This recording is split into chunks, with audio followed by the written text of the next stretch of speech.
Good morning, everyone.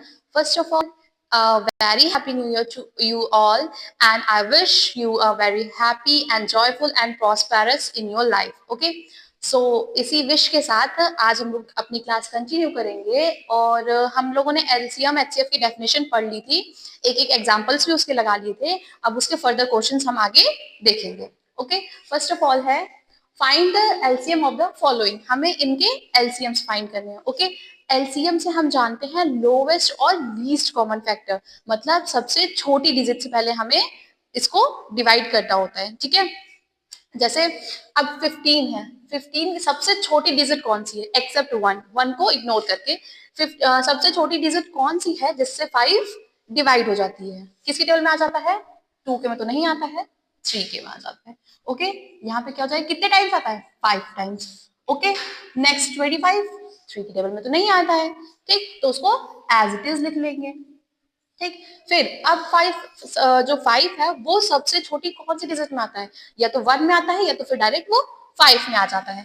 ठीक, तो 1 तो हम 1 के अलावा दूसरी डिजिट लिख देंगे 5. ओके, अब 5 1 सा 5 एंड 25 भी 5 की टेबल में आता है. कैसे करेंगे? 5 टाइम्स 25.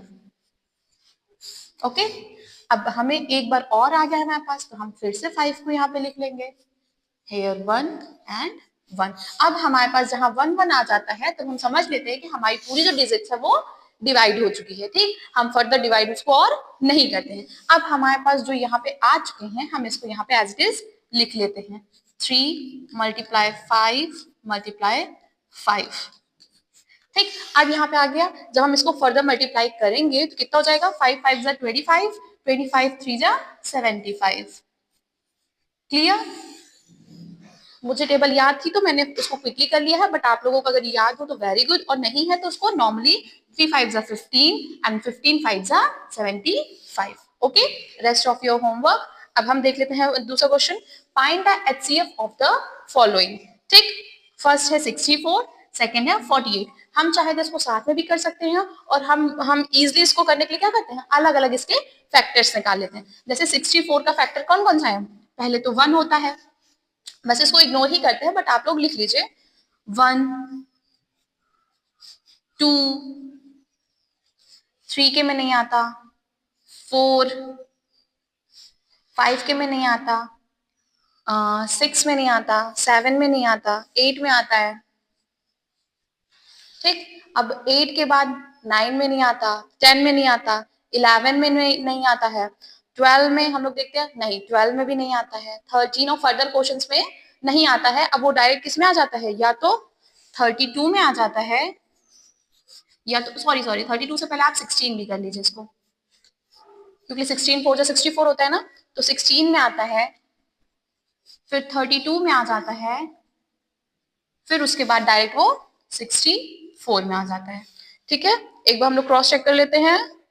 1 2 4 8 16 32 64. ओके, अब हम फर्दर देख लेते हैं 48 का. ओके, 48 के फैक्टर्स कौन कौन से हैं?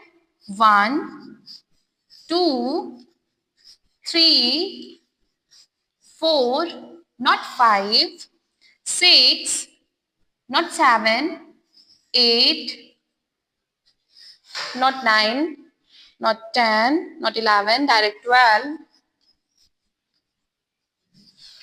12, 13, 13, 13, 26, 17, 39, not in 13, 14, no, not in 14, direct 16, 16, and then 24, और फिर डायरेक्ट 48 हो जाता है. ठीक, अब हमें इसमें क्या करना है? HCF means highest common factor. इसमें सबसे बड़ा कॉमन फैक्टर हमें कौन कौन से देखे? पहले तो हम सारे कॉमन फैक्टर्स आइडेंटिफाई कर लेते हैं. यहाँ पे हमारे कॉमन फैक्टर आ जाएंगे 1 2 4 8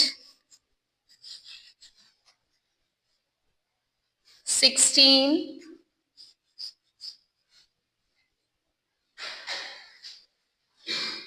हाँ. ओके, तो अब हमारा आ जाएगा यहाँ पे हाईएस्ट कॉमन. इसमें सबसे बड़ा कौन है? 16. तो हमारा जो फर्स्ट वाले का HCF हो जाएगा वो हमारा क्या हो जाएगा? 16। ठीक, तो 16 हमारा आंसर हो जाएगा। Okay class, rest of your are homework.